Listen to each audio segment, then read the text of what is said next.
சிந்து பைரவி பிரமு ஸ்னேகா கிட்ட அந்த divorce notice எடுத்துட்டு போய் கொடுக்குறாங்க.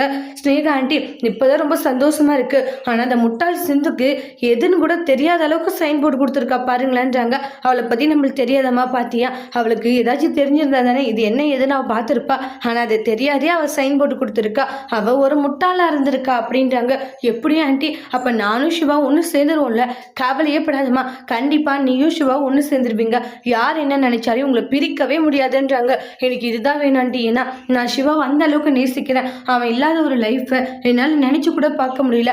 அந்த அளவுக்கு நான் ரொம்ப கஷ்டப்பட்டேன்றாங்க. இங்கே பாருமா, உன்னுடைய கஷ்டம் ஃபீலிங்ஸ் எல்லாம் எனக்கு தெரியுது, சரியா? நீ எதுக்குமே கவலைப்படாத, எல்லாமே சரியாகிடும் அப்படின்ட்டு சமாதானமாக பேசுகிறாங்க.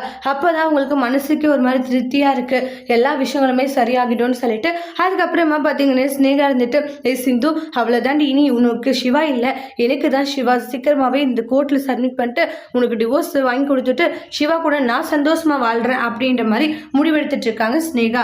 என்ன நடக்க போது அடுத்தடுத்து சிந்துவும் சிவாவும் பெரிய போறாங்களா, இந்த விஷயம் சிவாக்கு தெரிய வந்தா சிவா என்ன பண்ண போறாங்க அப்படின்ட்டு அடுத்து வரக்கூடிய பிரமோல வெயிட் பண்ணி பார்க்கலாம். தேங்க்யூ.